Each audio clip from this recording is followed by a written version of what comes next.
Today on Inside Utah Politics, Census 2020. The count is about 8 months away now. Salt Lake County Mayor Jenny Wilson is here to discuss efforts to make sure it's accurate and why it's so crucial for the county. Plus, the Tax Reform Task Force will be wrapping up its town hall meetings this week. We're taking a look at what rural Utah leaders are saying about the process and the concerns they have. Time now for Inside Utah Politics.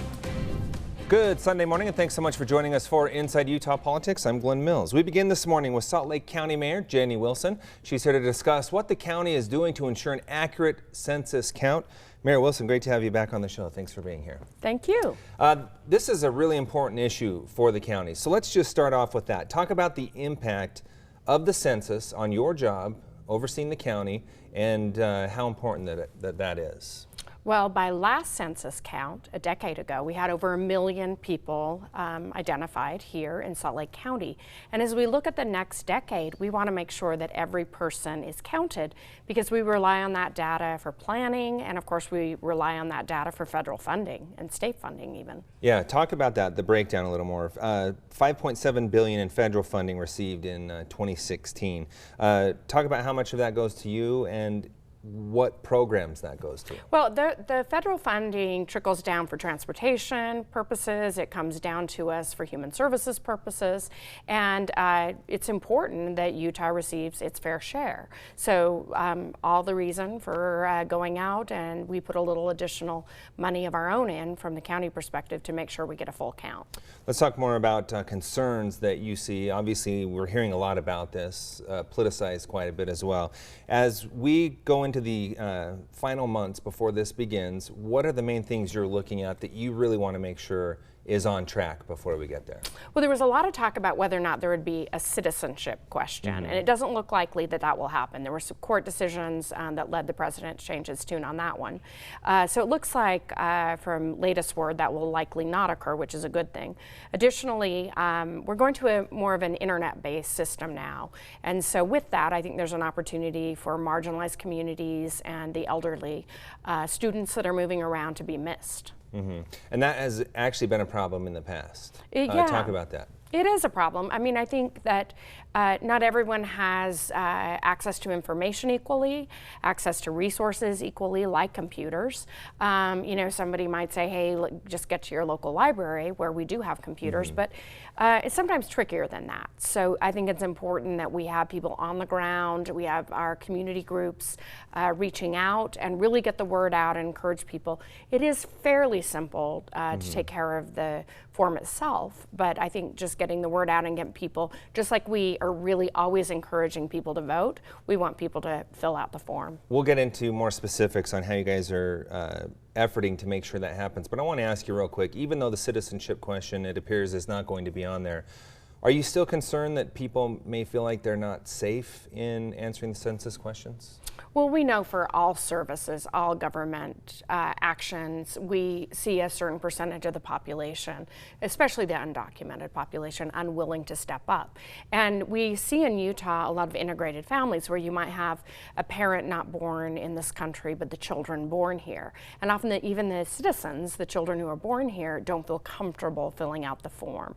So with that, I think it's really important that we do have people out reassuring people that there won't be any follow-up should there be, you know, people who are identified as undocumented. That in this day and age, we have to be real about the fact those people exist in our community. We had some actual representatives from the census come into our station during the week, and they really emphasized that point that by law they are not going to reveal or follow up on that. But still, as you mentioned, people are, you know, a little concerned about that. So what's your message to them who might be kind of on the edge or on the fence? Yeah, my message is this is not about citizenship. This is about every household, every person being counted in this county and in this state. And it's really important. It's important for us for so many reasons. For figuring out, you know, things like where we put our transportation dollars, where we appropriate human resources funds. We want to be cognizant of people's specific needs and individual communities. And without a full count, we jeopardize that. Let's get a little more specific into few efforts the county is doing to ensure a complete count. Updating address is one of those. Yeah, we're doing our best to, where we can, reach out through our systems. We have access to many people and folks, and really working to get people to make sure their addresses are updated and kind of sending people out to fill in the holes there. The Complete Count Committee. You have a committee for this. Tell us a little bit about that and what their job will be. Well, so the Complete Count Committee is coming together, meeting regularly, and there's representation from the elderly population, from various ethnicities. They have representation within the group from young people. They come together and they're great thinkers on where and how we can go and do more. People on the ground, boots on the ground is very much a part of this. You already touched base on address canvassing. Op-ed's also a part of this strategy. Yeah, we're just trying to get the word out through the media, through shows like this, with the help of you and other media outlets. And we just want there to be an understanding that this is coming. Census Day is April 1st. That's a little bit of ways ahead. But if we can utilize our friends in the media and just word of mouth, we're going to be preparing people. Yeah. So when they get it, they know to fill it out. Yeah, it definitely is still a little way down the road, but April 1st will be here before we know it. That's right. The time flies by. Outreach and engagement. Another important thing. What can community members expect in the coming months as far as connection with you? Well, the county website is available for a little more information, but you know, I think many people will receive via email or postcard directing them the essential information. There'll be a lot of national attention around the survey, and then we are doing our best through this committee, as was mentioned, to get to the populations through civic leaders and door to door in some cases. How important is it for you to connect with minority groups and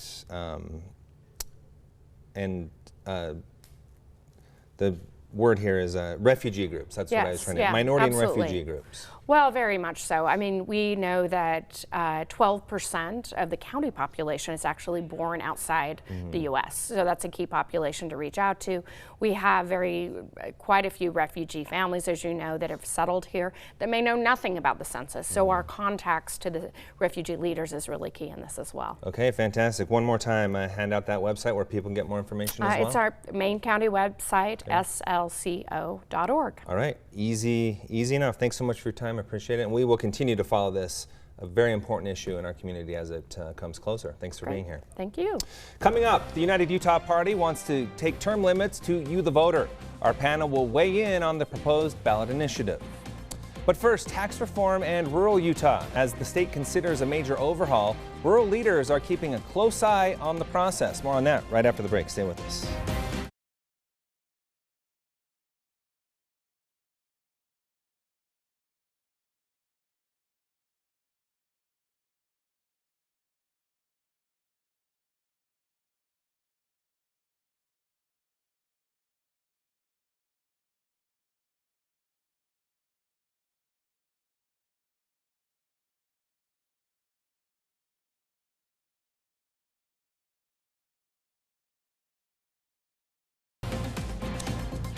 Welcome back. The Tax Reform Task Force has been traveling the state to get feedback from Utahns with different perspectives. Mark Whitney is a Beaver County Commissioner and Vice President of the Western Region of the National Association of Counties. He's here to provide a rural point of view on this very important issue. Mark, welcome back to the show. Always great to have you on with us. Glenn, it's always a pleasure. Appreciate the invite. You bet. Let's talk about the process. The task force has been traveling around the state. What do you think of that? Are they gathering, doing what they really need to as far as due diligence is concerned? You know, in my estimation, I attended the town hall hearing in St. George, and they were very receptive to a lot of our comments, and I hope the others went well. I just don't know if they had enough of them. I think they only had 3 of them in the state. But town halls, they had quite a few more than that. Did they? Yeah, I don't know the exact number, but definitely more than 3. Well, I'm saying rural. Oh, rural, gotcha. Yeah. That could be true. Yeah, and they probably did, but I think they got a good eye-opening too, and you know, us as counties, we have a great working relationship with our legislators. They're very receptive. Sometimes they come out a little quick on a bill, but they're very good to sit down with us on them. What was your message? You just said you attended the one in St. George. Right. What was your message to the task force? Because you got a lot of attention for what you told to them, because again, rural perspective maybe wasn't being considered. Exactly. First and foremost that I talked about was the B&C road formula taxes, and that's the taxes that's paid on gasoline to go for road maintenances for the state and the counties.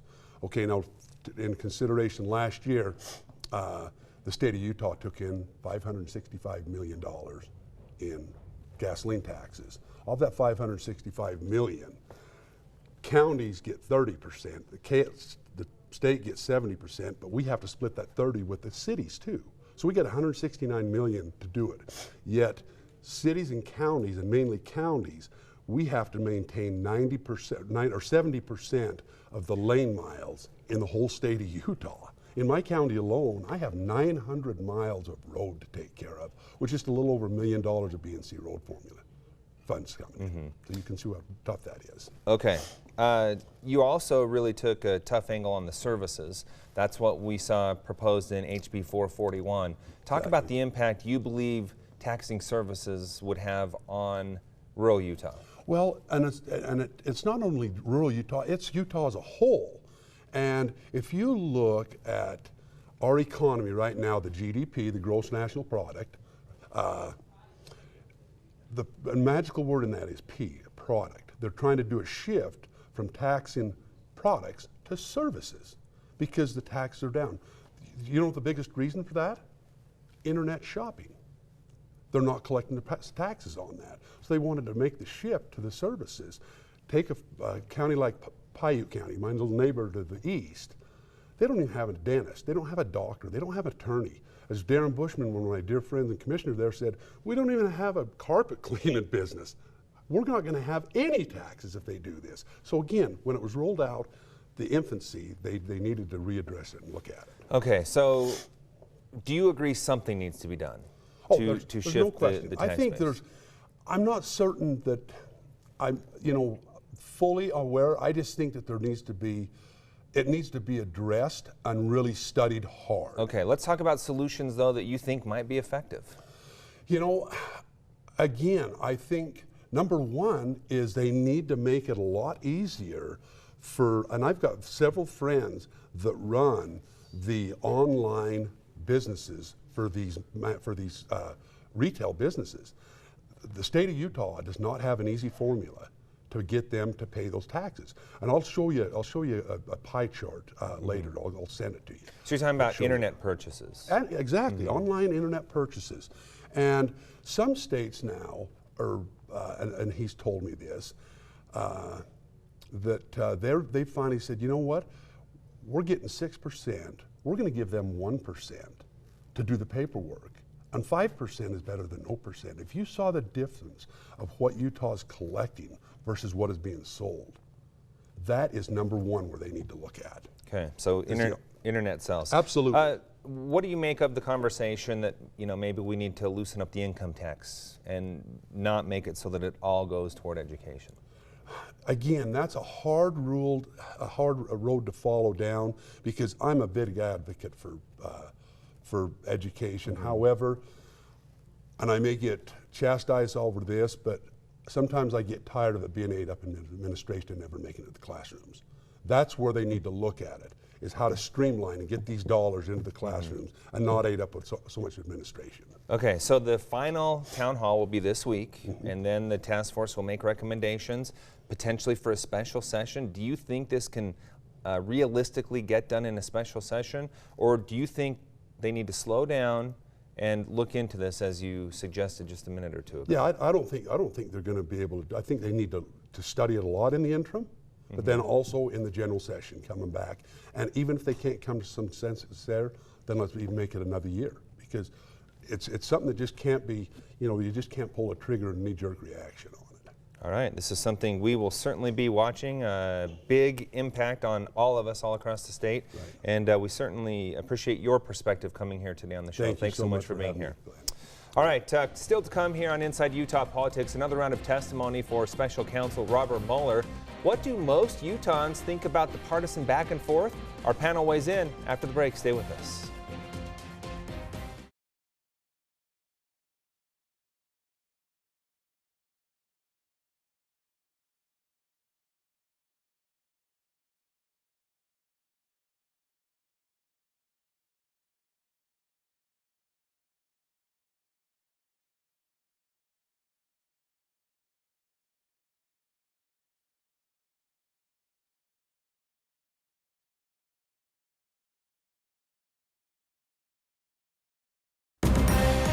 You're watching Inside Utah Politics.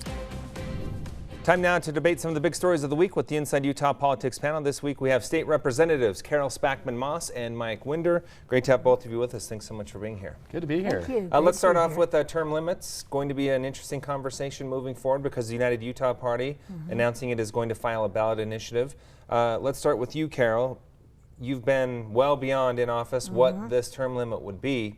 Your thoughts on it? Well, I'm opposed to it. It takes power away from the people.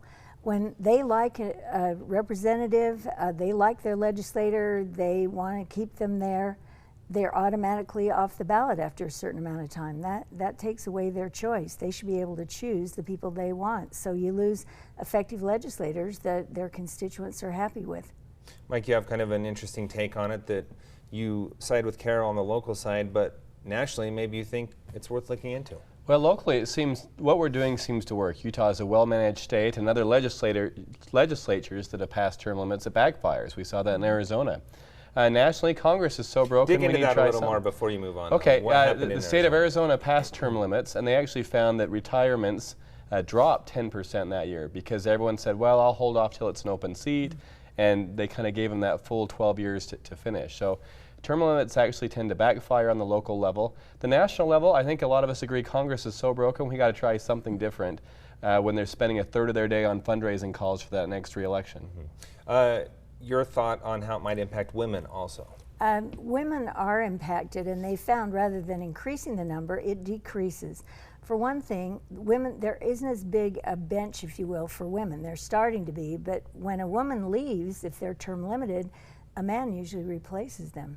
And so the studies have shown there are actually fewer women, and that was thought to be the opposite. But there's so many academic studies that show how it not only negatively affects women, but how it doesn't improve governing.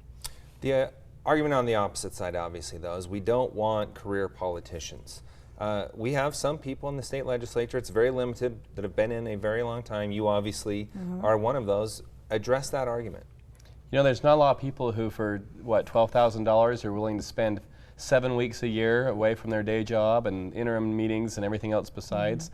And so we already have a very high turnover anyway in Utah. You do have some good ones like Senator Lyle Hilliard and Representative Carol Spackman-Moss that have been there a while, but we value that institutional knowledge. It's my second term and I'm already committee chair. That shows the turnover we already have in the House of Reps. Yeah, it was a big turnover just this last election here Well, locally. let me just add to that career part. It isn't a career for me. It isn't for anybody, because I had a 33-year career as a teacher. Those who are not retired are leaving their jobs and often at a significant loss to their income. It is. So it's hardly a career because it's a part-time position. It is public service, it is a sacrifice, and we see that natural turnover in Utah as it is. Okay, I do want to mention that I'm going to have a representative from the United Utah Party on the show in a couple of weeks to share their insight on why they would like to go forward. They're grasping for relevancy, and this is a ploy for them to try to be in the news and stay relevant. So we'll I see will how it ask plays them out. to respond to that very comment right there. And added to that is Richard Davis is an academic, and he surely read a lot of those studies, because there's a lot of information out there and studies that show it's not effective. It doesn't improve. All right, let's move on to another hot topic throughout the week. That is the Mueller testimony, a couple of committees before the House. I would like to hear from both of you. What did you come away with as the most significant point from that back and forth with those two committees? Let's go ahead and start with you this time, Mike. Well, Utahns love a good testimony meeting as much as the next guy, but I thought the Mueller testimony was especially notable for what it didn't say, which was it didn't say anything new from the report. In fact, most of his answers were, well, read the report, or just quoting from the report. And the report is no smoking gun.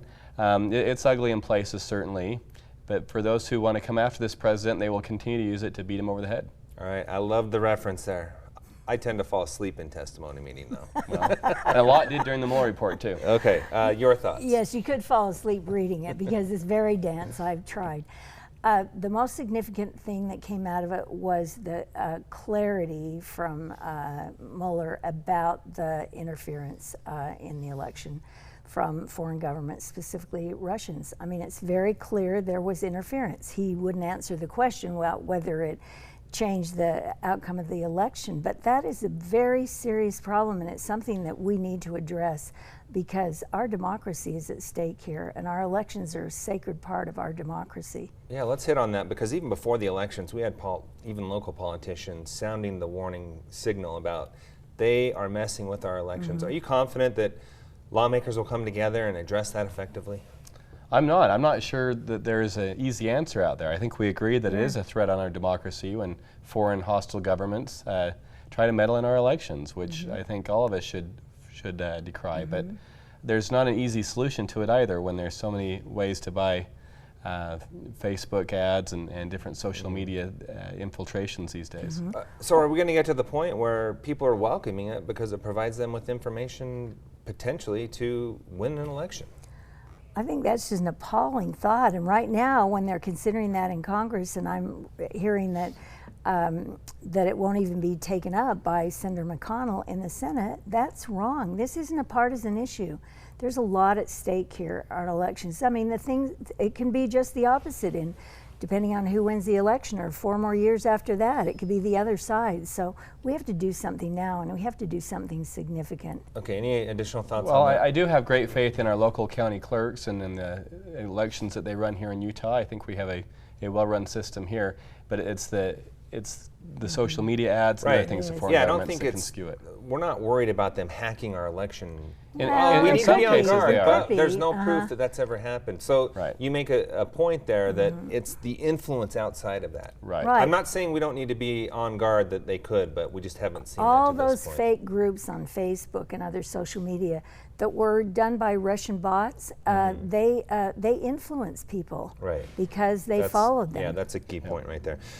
When we see a scene play out like we saw during the week in Washington, it's the back and forth. You know pretty much how it's going to go when a Republican lawmaker's up, how it's going to go when a Democratic lawmaker is up. Do the American people win when that's happening? Not at all. But I think they're becoming increasingly tired of it. Even when the president makes a racial slur, it's so predictable. This group goes unhinged often on him, and this group goes unhinged trying to defend him, and the media plays it up as big as they can because the ratings go up. And we see the same with something like the Mueller testimony, where both sides are trying to commandeer and get the headline out of it. And the reality is the American people are saying, hey, can you fix schools and infrastructure and come up with a common sense solution to border security and immigration and areas where the middle part of America can agree? And I think we're tired of Congress. Well, and I think one of the most appalling things that I saw yesterday was the barely disguised contempt from Republicans toward Mueller. I mean, this is a man who is a decorated veteran who's been a lifelong Republican. Robert Mueller was appointed by Reagan first and was an FBI director, and then by Bush. And he was treated with such contempt when he was doing a job. He came out of retirement to do this job, and so they were trying to demonize him personally. And that's what's happened with a lot of our politics, is that personal demonization. Yeah, there was a clear strategy from both sides. Oh, absolutely. During that time. Well, real quick, because I want to get on to one other thing. We have about a minute. Real fast. Your last thought on that. Just real quick, Mueller could not explain, though, why all 25 of the leaks that came out of his camp were to harm the president, and why the majority of the staff he put on that had actually donated to Hillary Clinton. And Okay. I want to ask you real quick. Democrats are now still saying it's time for impeachment. Ben McAdams, our lone Democrat, is saying he's not on board for that. Do you believe that's a good path to take? I believe that is a good path, and I support him in that, because I think now we're You support who in that? I support the move not to impeach. Oh, okay. So, just to make that clear. Right, Speaker Pelosi, and you said Ben Adams is also. Because the election is too close now, and all the polls have shown that the majority of the Americans don't want to see an impeachment. And I think the thing we should be focusing on as Democrats is talking about what people really care about: accessible, affordable health care, inequality in many things, in income and in tax policy. There's so many important things. If you look at the 2018 election and how the won back the majority in the House, that they stayed focused on those issues, and it paid off. All right, we're going to have to end it on that note. Great conversation. Thanks so much for being here. Appreciate it. Thank you very Stay with much. us. We'll be right back with more Inside Utah Politics right after the break.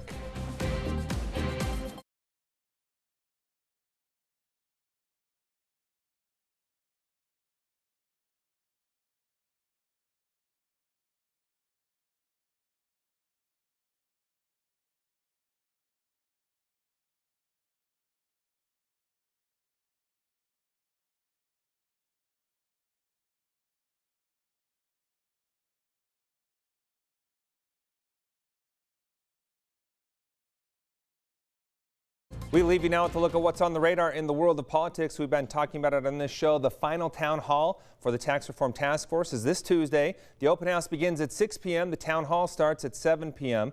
That's at the Sorensen Center Grand Ballroom at UVU.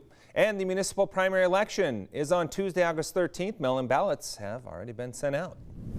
Make sure to connect with me on social media. I'd like to know what you think of this show and other issues that are important to you. You can email me to InsideUtahPolitics@abc4.com. You can also follow me on Twitter and Facebook. Just log on and search Glenn Mills ABC4. Thanks so much for making us part of your Sunday morning. We hope to see you again next week as we go inside Utah politics.